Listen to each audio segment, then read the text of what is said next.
Black board education में आपका स्वागत है।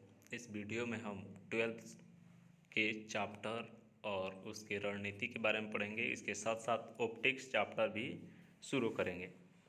तो देख लेते हैं इसमें क्या क्या पढ़ना है। एनसीईआरटी के अनुसार एनसीईआरटी के चैप्टर को ही लिखे हैं, उसके अलावा और भी बताया जाएगा जी इसमें क्या क्या पढ़ना है।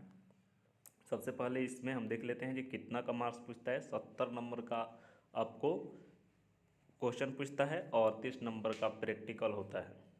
ठीक है, तो इसमें हम लोग को यह समझना है कि कौन कौन चैप्टर पढ़ना है, कितना पढ़ना है और कितने दिनों में ख़त्म होगा और किस चैप्टर से कितने नंबर का पूछता है। अगर आपको इस वीडियो का पीडीएफ चाहिए तो इस टेलीग्राम को ज्वाइन कर वहाँ से प्राप्त कर सकते हैं। प्रथम चैप्टर है इलेक्ट्रोस्टैटिक्स। इलेक्ट्रोस्टैटिक्स में आपको इलेक्ट्रिक चार्ज एंड फील्ड और इलेक्ट्रिक पोटेंशियल के बारे में पढ़ना है। तो प्रथम चैप्टर है इलेक्ट्रिक चार्ज एंड फील्ड, विद्युत स्थिर विद्युत आवेश और क्षेत्र, इस चैप्टर का नाम है। इसमें आपको टोटल 15 टॉपिक पढ़ना है जो यहाँ पर दिया गया है। ठीक है, फिर अगला चैप्टर है, दूसरा चैप्टर एनसीईआरटी का, इलेक्ट्रोस्टैटिक पोटेंशियल एंड कैपेसिटेंस, स्थिर विद्युत विभव और धारिता। इसमें टोटल जो है 13 टॉपिक पढ़ना है एनसीईआरटी के अनुसार। इसमें भी बहुत सारे टॉपिक अभी आ सकते हैं, 15 टॉपिक टोटल है इसमें। इसके बाद तीसरा चैप्टर है करंट इलेक्ट्रिसिटी, इलेक्ट्रिक करंट का चैप्टर यहाँ शुरू होता है। तो इसमें टोटल जो टॉपिक है 16 टॉपिक है। इसके बाद है मूविंग चार्ज एंड मैग्नेटिज्म। यहाँ पर चार्ज और मूविंग चार्ज और मैग्नेटिज्म दोनों एक साथ, इलेक्ट्रिक करंट और मैग्नेटिज्म दोनों को एक साथ यहाँ पर मिला दिया गया है। क्योंकि जैसे ही इलेक्ट्रिक करंट प्रवाहित होता है, जैसे ही चार्ज फ्लो करता है, उसको हम लोग अलग सेक्शन में पढ़ते हैं, इलेक्ट्रिक करंट में पढ़ते हैं। और इलेक्ट्रिक करंट जैसे ही फ्लो होता है तो उसके साथ साथ मैग्नेटिक फील्ड भी उत्पन्न होता है। तो उस प्रभाव के कारण, उस इफेक्ट के कारण जो यहाँ पर पढ़ना है आपको, उस सब के बारे में बताएगा कि इलेक्ट्रिक फील्ड कैसे उत्पन्न होता है इलेक्ट्रिक चार्ज के द्वारा। ठीक है, इसलिए इस चैप्टर का नाम है मूविंग चार्ज एंड मैग्नेटिज्म, चुंबकत्व। जो करंट जा रहा है, मूव कर रहा है, उसके कारण मैग्नेटिज्म कैसे उत्पन्न होता है। एक चुंबक के कारण होता है और दूसरा जो है मैग्नेटिज्म के जो करंट फ्लो होता है उसके कारण भी मैग्नेटिज्म उत्पन्न होता है। इस चैप्टर में ई पढ़ना है। इसके बाद मैग्नेटिज्म एंड मैटर, चुंबकत्व और पदार्थ। अब चुंबक से जो चुंबकत्व उत्पन्न होता है इसके बारे में पढ़ेंगे। जैसे मैग्नेट से किस प्रकार से मैग्नेटिक फील्ड उत्पन्न होता है और पृथ्वी का मैग्नेट, इस सब के बारे में इस चैप्टर में पढ़ने को मिलेगा। इसके पहले भी मैग्नेटिज्म था लेकिन वह मूविंग चार्ज के कारण हो रहा था। मूविंग चार्ज और मैग्नेटिज्म दोनों पढ़ना था। इस तरह से मैग्नेटिज्म और इलेक्ट्रिक करंट दोनों चैप्टर को एक साथ समाहित कर दिया गया है और दोनों से मिलकर के आपको किसी तरह से 22-23 नंबर का लगभग पूछता है। इसके बाद है इलेक्ट्रोमैग्नेटिक इंडक्शन। यह भी इलेक्ट्रिक करंट का ही चैप्टर है, जिसमें यह बताता है कि इसमें एक वस्तु में यदि करंट देते हैं या मैग्नेटिक परिवर्तन करते हैं तो दूसरे में किस प्रकार से करंट उत्पन्न होता है, इस चैप्टर में आपको पढ़ने को मिलेगा। क्योंकि करंट से मैग्नेटिक उत्पन्न होता है, मैग्नेटिज्म उत्पन्न होता है और मैग्नेटिज्म से करंट भी उत्पन्न होता है। इस चैप्टर के द्वारा यही पढ़ना है। जैसे इसमें फ्राडे का लॉ और लेंज का लॉ भी, हेनरी का लॉ पढ़ना है। इसके बाद है अल्टरनेटिंग करंट, एसी, इसको शॉर्टकट में कहते हैं एसी, प्रत्यावर्ती धारा। प्रत्यावर्ती धारा इसमें पढ़ना है जो इलेक्ट्रिक करंट का ही यह चैप्टर है। उसके बाद है 8वां चैप्टर इलेक्ट्रोमैग्नेटिक वेव। इससे 3 नंबर का पूछता है, विद्युत चुंबकीय तरंग। इसमें टॉपिक टोटल जो है 4 है। ठीक है, यह बहुत कम दिनों का होता है और कम पूछता ही है, 3 नंबर के लिए पूछता है। और यहाँ पर 8 चैप्टर जो समाप्त हुआ तो फर्स्ट बुक एनसीईआरटी का ख़त्म हो जाता है। इसके बाद सेकेंड बुक को जब शुरू करेंगे तो सेकेंड बुक में आपको यह मिलेगा 9 चैप्टर से। ठीक है, एनसीईआरटी का 9वां चैप्टर इसमें है ray optics and optical instrument, किरण प्रकाशिकी और प्रकाशीय यंत्र। इसमें टोटल जो है ये 9 टॉपिक है। तो इस चैप्टर में हम प्रकाश के बारे में अध्ययन करते हैं, ज्योमेट्रिकल मेथड से, ठीक है। चूँकि प्रकाश जो होता है ड्यूल नेचर का होता है, पार्टिकल होता है और फिर जो है वेव होता है। तो इस चैप्टर में हम लोग पार्टिकल के बारे में समझेंगे या ज्योमेट्रिकल रूल से पढ़ लेंगे। फिर ऑप्टिकल इंस्ट्रूमेंट जैसे प्रिज्म तो आता ही है, इसके साथ साथ जो है टेलीस्कोप, माइक्रोस्कोप, कैमरा इत्यादि के बारे में पढ़ना है, ठीक है। इसके बाद वाला चैप्टर है वेव ऑप्टिक्स। तो वेव ऑप्टिक्स में हम लोग प्रकाश के अध्ययन जो करते हैं यह वेव के माध्यम से करते हैं, ठीक है। इसमें हाइगेंस का सिद्धांत, फिर रिफ्रैक्शन, रिफ्लेक्शन के अलावा पोलराइजेशन, डिफ्रैक्शन और इंटरफेरेंस के बारे में पढ़ेंगे। अर्थात जो तरंग प्रकाश की है इसमें हाइगेंस के सिद्धांत के साथ अपवर्तन, परावर्तन के साथ साथ ध्रुवण, विवर्तन, व्यतिकरण इत्यादि घटनाओं के बारे में अध्ययन करते हैं। इसके बाद यहाँ से शुरू होता है 11 चैप्टर से मॉडर्न फिजिक्स। और मॉडर्न फिजिक्स का यह प्रथम है dual nature of radiation and matter, पदार्थ के द्वैत प्रकृति और विकिरण। इसके बारे में हम लोग पढ़ेंगे कि किस तरह से लाइट जो है ड्यूल नेचर का होता है, वहीं पढ़ना है। इसमें वेव और मैटर के बारे में पढ़ लेना है। फिर इसके बाद है एटम। एटम चैप्टर, परमाणु चैप्टर को पढ़ना है। उसके बाद न्यूक्लियाई जो नाभिक है उस चैप्टर को पढ़ना है। और उसके बाद है semiconductor, electronics, material device and simple circuit. इसमें सेमीकंडक्टर के बारे में पढ़ना है। जो आजकल जितने भी काम हो रहे हैं सब सेमीकंडक्टर, जैसे पीएन जंक्शन हुआ, एनपी जंक्शन हुआ, ट्रांजिस्टर हुआ, डायोड हुआ, ट्रायोड हुआ, लॉजिक गेट हुआ। ये काफ़ी महत्वपूर्ण चैप्टर है। इस चैप्टर में हम लोग यह जानेंगे। इसके बाद आता है कम्युनिकेशन सिस्टम, संचार व्यवस्था। तो संचार व्यवस्था के बारे में जो है लास्ट चैप्टर है, इसमें से पढ़ना है। अब देख लेते हैं कि किस चैप्टर से कितना पूछता है। चूँकि इसमें खंड देखा जाए तो पहला इलेक्ट्रोस्टैटिक्स जिसमें एनसीईआरटी के 2 चैप्टर है, यह 8 नंबर का पूछता है। उसके बाद इलेक्ट्रिक करंट, यह 7 नंबर का पूछता है। फिर magnetism, magnetic effect of current and magnetism, दोनों से मिलकर के 8 नंबर का पूछता है। इस तरह से हम कह सकते हैं कि इलेक्ट्रिक करंट और मैग्नेटिज्म दोनों से मिल करके आपको यहाँ पर 8, 7 और 8 3 नंबर जोड़िएगा तो 16 और 7 22 नंबर का हो जाता है, 23 नंबर का टोटल जो है। इन दोनों चैप्टर से मैग्नेटिज्म और मैग्नेटिज्म और इलेक्ट्रिक करंट दोनों मिल करके 23 नंबर का पूछता है। फिर जो है इलेक्ट्रोमैग्नेटिक वेव, इसे 3 नंबर का पूछता है, पहले ही हम बता दिए हैं। उसके बाद आता है ऑप्टिक्स जिसमें 2 चैप्टर है, 9 और 10 एनसीईआरटी के, रे ऑप्टिक्स और वेव ऑप्टिक्स, यह 14 नंबर का पूछता है। इसके बाद यह जो चैप्टर यहाँ पर दिखाई दे रहा है ये सभी मॉडर्न फिजिक्स है। आधुनिक भौतिकी, आधुनिक भौतिकी में इतना पूछता है आपको, ड्यूल नेचर से 4 नंबर का, एटम एंड न्यूक्लियस 6 नंबर का, इलेक्ट्रॉनिक डिवाइस 7 नंबर का, उसके बाद कम्युनिकेशन सिस्टम जो है 7 नंबर का। इस प्रकार से टोटल हो गया 7, 7, 14 और फिर 10, 24 नंबर का।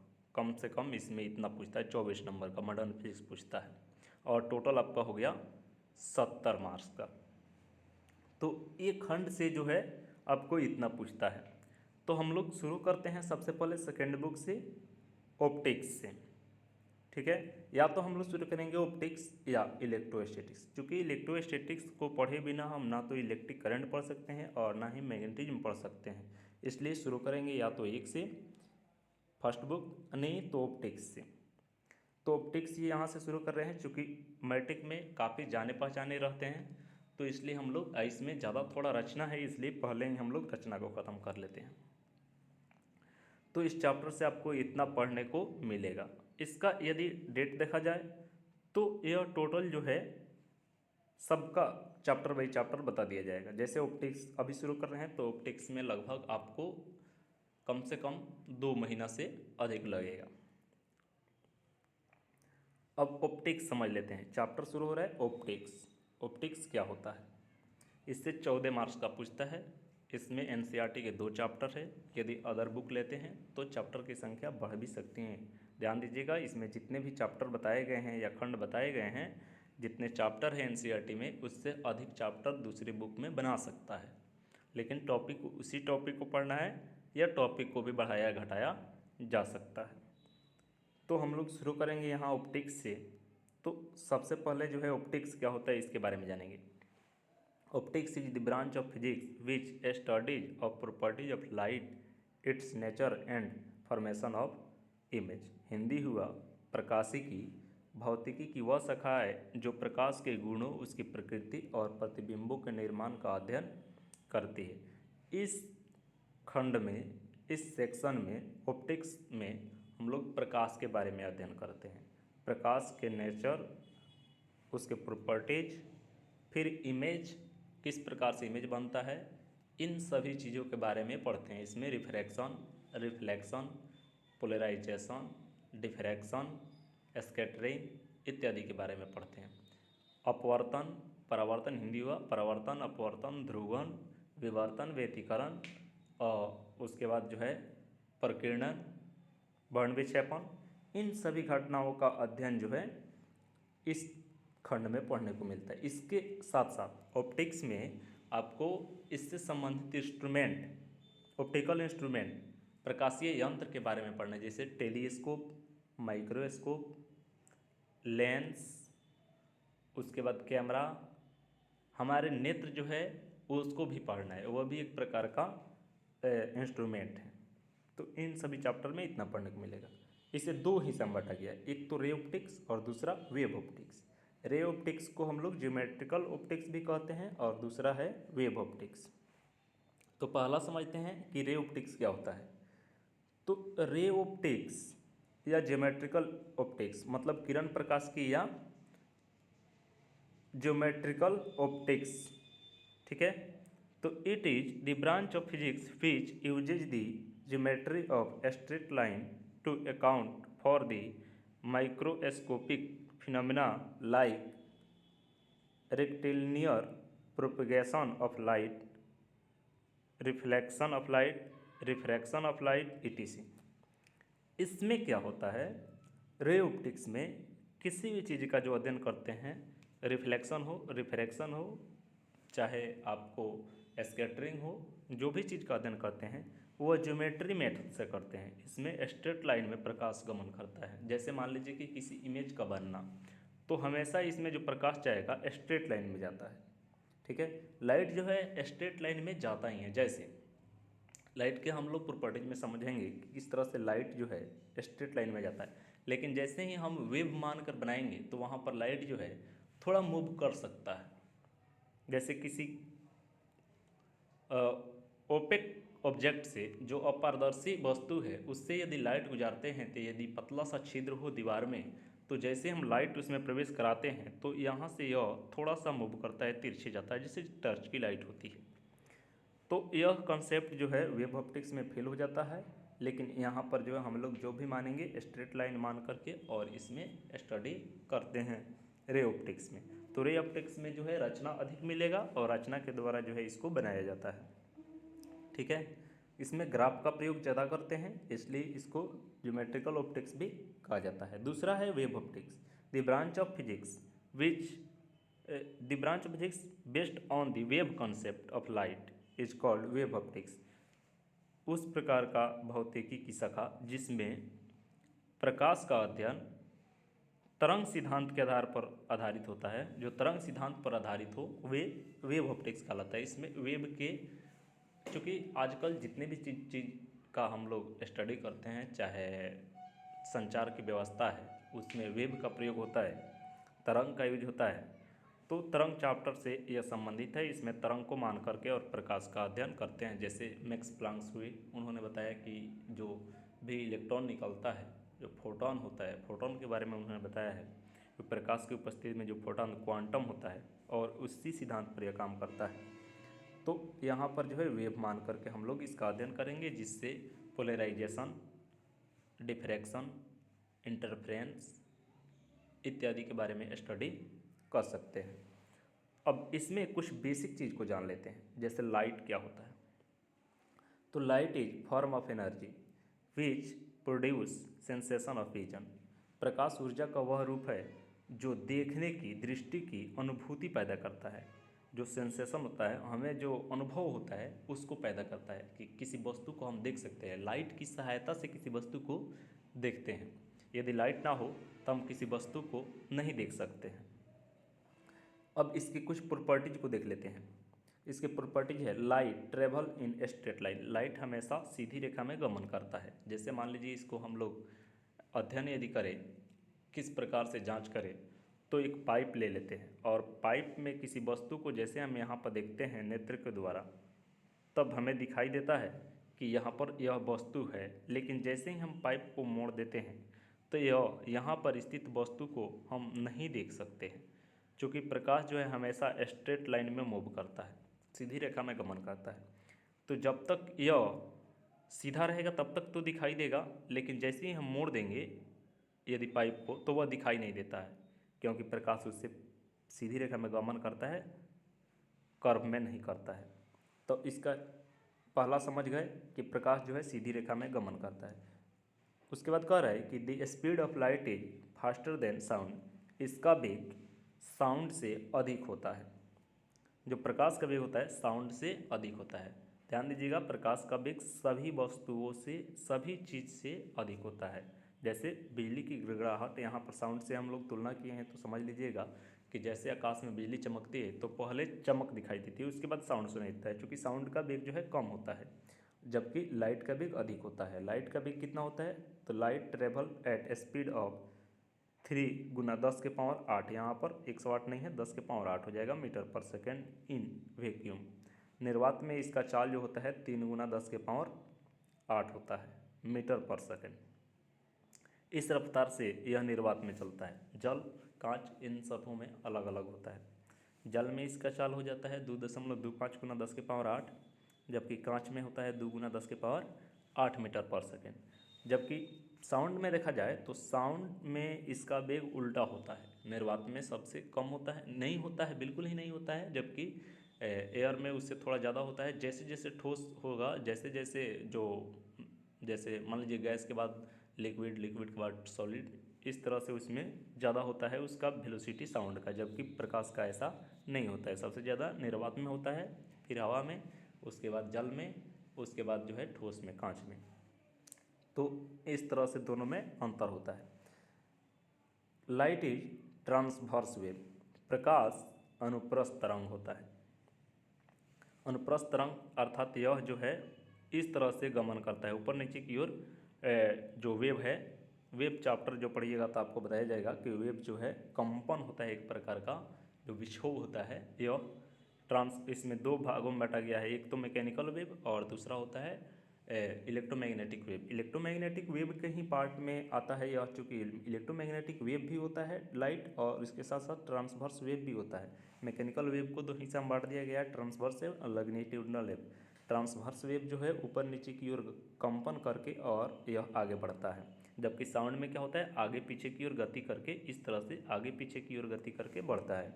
तो लाइट जो है ऊपर नीचे की ओर कंपन करके आगे की ओर बढ़ता है। वेव एक प्रकार का समझ सकते हैं कि एक प्रकार का कंपन ही है। इसके बाद कह रहा है कि लाइट इज इलेक्ट्रोमैग्नेटिक वेव, प्रकाश विद्युत चुम्बकीय तरंग होता है। विद्युत चुम्बकीय तरंग क्या होता है, अर्थात तेजी से निर्वात से भी गमन कर सकता है। यह प्रकाश जो है बिना किसी माध्यम के जा सकता है, ऐसा नहीं है कि माध्यम में नहीं जाता है, माध्यम में भी गमन कर सकता है, जा सकता है, और बिना माध्यम के भी जा सकता है। इलेक्ट्रोमैग्नेटिक वेव में हम लोग विशेष रूप से इसको पढ़ेंगे। Light has dual nature, particle and wave, प्रकाश दैत्य प्रकृति का होता है। ड्यूल नेचर का होता है दैत्य प्रकृति। तो प्रकाश जो है दैत्य प्रकृति का अर्थात द्वि नेचर का होता है। इसमें पार्टिकल और वेव दोनों गुण होते हैं। कभी कभी जो है वेव के सिद्धांत पर, जैसे पोलराइजेशन का अध्ययन करना हो या डिफ्रैक्शन का अध्ययन करना हो, तो हम लोग जो है वेव मानकर करते हैं, जबकि इसके रिफ्रैक्शन अपवर्तन का अध्ययन करना हो या परावर्तन का अध्ययन करना हो तो उसे पार्टिकल मानकर ही बनाते हैं। ठीक है। इसके बाद कह रहे हैं it travels in straight line. ठीक है, इसे पहले ही बता दिया गया है कि सीधी रेखा में गमन करता है। तो प्रकाश, अब प्रकाश को समझने से पहले इसको भी समझना है कि ल्यूमिनस ऑब्जेक्ट, यदि ऑब्जेक्ट को, पूरे पदार्थ को 2 हिस्से में इस तरह से बांट सकते हैं कि एक तो स्वयं प्रकाश उत्सर्जित करता है, इमिट करता है, और दूसरा जो है उससे प्रकाशित होकर के चमकता है। तो ल्यूमिनस ऑब्जेक्ट क्या होता है, तो उस प्रकार का object which emits their own light are called luminous objects, जैसे सन या स्टार। तो यहाँ पर जो दीप्त वस्तुएं है या प्रदीप्त है, दीप्तिमान वस्तुएं है, प्रकाशमान वस्तुएं है, वे स्वयं अपना प्रकाश उत्सर्जित करते हैं, जैसे स्टार या सन। सन भी एक प्रकार का स्टार है। तो आकाश में जितने भी स्टार होते हैं उसमें अपना प्रकाश होता है, स्वयं जो है प्रकाश उत्सर्जित करता है। प्रकाश के साथ साथ हीट भी उत्पन्न करता है। हाइड्रोजन और हाइड्रोजन मिल करके उसमें हीलियम का निर्माण करता है और फिर जो है प्रकाश, लाइट और जो है हीट का उत्पन्न करता है। उसके अलावा जो है जो भी वस्तु है जो नॉन ल्यूमिनस ऑब्जेक्ट है, जैसे प्लेनेट हुआ, चाहे टेबल, चेयर, उसके बाद बुक, ये सभी जो है, ये सभी जो इसमें प्रकाश नहीं होता है वे सन या स्टार के लाइट से ही प्रकाशित होते हैं। तो object which do not emit light are called non luminous object, जैसे टेबल, चेयर, बुक इत्यादि। प्लेनेट भी हो जाएगा। अदीप्त वस्तुएं जो प्रकाश उत्सर्जित नहीं करती है अदीप्त वस्तुएं कहलाती है। ठीक है। इसके बाद पदार्थ को यदि प्रकाश गुजरने के संबंध में देखा जाए तो इसे तीन हिस्सा में बांटा गया। एक तो ट्रांसपेरेंट सब्सटेंस, पारदर्शी पदार्थ, a substance which allow light to pass through it. पारदर्शी पदार्थ वे होते हैं जो अपने से गुजरने देते हैं, जो प्रकाश को पार कर जाता है, जिससे प्रकाश पार कर जाता है, वे पारदर्शी होता है। जैसे कांच हुआ, ग्लास, एयर हुआ, वाटर हुआ, इन सभी चीज़ों से प्रकाश आसानी से पार कर जाता है। Opaque object substance, a substance which do not allow pass to light pass to through it. इससे प्रकाश, वे पदार्थ जिससे प्रकाश नहीं गुजरता है, अपारदर्शी पदार्थ कहलाता है। जैसे लकड़ी, चट्टान, दीवार, इन सब चीज़ से प्रकाश पार नहीं करता है। ठीक है। उसके बाद आता है ट्रांसल्यूसेंट सब्सटेंस, वे पदार्थ, a substance which allow only a part of light to pass through it. इससे एक भाग, प्रकाश का एक भाग अर्थात कुछ हिस्सा, यहाँ पर इसका अर्थ हुआ कुछ हिस्सा गुजरने देता है, उसे प्रभासी कहते हैं या अर्धपारदर्शी कहते हैं। जैसे मान लीजिए कि यहाँ पर जो दिया है फॉरेस्टेड ग्लास, वैक्स पेपर और ब्लड, जो हमारे खून है, चाहे घिसा हुआ कागज़ है, तेल लगा हुआ कागज़ है, इन सब चीज़ से प्रकाश का कुछ हिस्सा जो है पार करता है, जिससे धुंधला दिखाई देता है, संपूर्ण दिखाई नहीं देता है।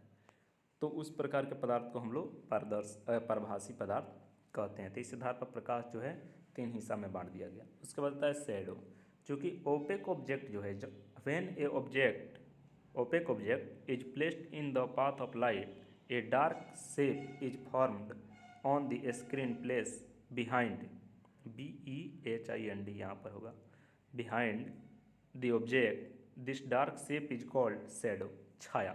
जब पारदर्शी वस्तु को प्रकाश के मार्ग में रखा जाता है तो उसके पीछे रखे पर्दे पर एक गहरे रंग के, एक काले रंग का डार्क क्षेत्र जो बनता है, उस काले आकार के क्षेत्र को जो है छाया कहते हैं। जैसे मान लीजिए किसी वस्तु को रखते हैं, अपारदर्शी वस्तु को रखते हैं, ओपेक को रखते हैं, तो प्रकाश आता है, उसके बाद उससे आगे नहीं जा सकता है, तो उसका छाया पीछे की ओर जो है एक अंधेरा क्षेत्र बनता है, उसी अंधेरा क्षेत्र, डार्क शेप को ही हम लोग छाया कहते हैं। छाया के कारण ही सूर्य ग्रहण या चंद्र ग्रहण की घटना घटती है। ध्यान दीजिएगा, यहाँ पर यह सूर्य ग्रहण और फिर यहाँ पर चंद्र ग्रहण की घटना को दर्शाया गया है। यह मान लीजिए सन है, यहाँ पर पृथ्वी है और यहाँ पर चंद्रमा है। जब चंद्रमा बीच में आ जाता है, तो चंद्रमा जब बीच में आ जाता है तो चंद्रमा का छाया, चूँकि चंद्रमा और पृथ्वी, मून और अर्थ, ये दोनों जो है ओपेक ऑब्जेक्ट है, तो इसका छाया पृथ्वी के कुछ हिस्सा पर पड़ता है।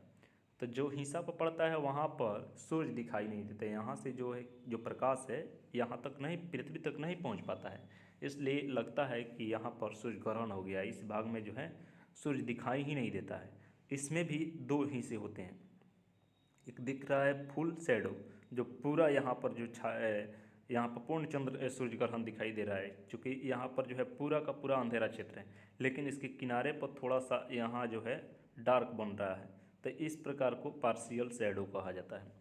और इस तरह से सूर्य ग्रहण की घटना घटती है जब चंद्रमा बीच में चला जाता है, क्योंकि सभी वस्तुएं जो है, सभी जो प्लेनेट चाहे सैटेलाइट चाहे स्टार जो है मूव करता है। फिर उसके बाद जो है चंद्र ग्रहण में, तो इसमें क्या होता है कि पृथ्वी बीच में आ जाती है, और पृथ्वी जब बीच में आती है तो सूर्य का प्रकाश जो है चंद्रमा पर नहीं जा पाता है, अर्थात पृथ्वी की जो छाया है चंद्रमा पर पड़ जाती है। तो चंद्रमा पड़ने के कारण जो है यहाँ पर चंद्रमा हमें दिखाई नहीं देता, उस छाया क्षेत्र दिखाई देने लगता है, अंधेरा दिखाई देता है, क्योंकि पृथ्वी की छाया वहाँ पड़ती है। तो इसलिए यहाँ पर जो है चंद्र ग्रहण की घटना होती है। बीच में पूरा डार्क वाला क्षेत्र जो है फुल शैडो होगा, जबकि यहाँ पर पार्शियल शैडो होता है। ध्यान दीजिएगा, सूर्य जो है बीच में नहीं आ सकता है, यदि आएगा तो कोई छाया बनने की संभावना नहीं होती है, क्योंकि सूर्य जो है ल्यूमिनस ऑब्जेक्ट होता है, ठीक है, प्रकाशित वस्तु होता है जो प्रकाश स्वयं उत्सर्जित करता है, इसलिए दोनों ओर छाया बनने की, सूर्य का छाया नहीं बनता है, सूर्य का इमेज बन सकता है, ठीक है। सूर्य में छाया नहीं होता है, चारों तरफ से वह लाइट देता है, इसलिए उसका कोई छाया नहीं बनता है। तो छाया का ये कमाल होता है। इसके बाद हम लोग जो रिफ्लेक्शन ऑफ लाइट है उसको पढ़ेंगे अगले वीडियो में। Thank you.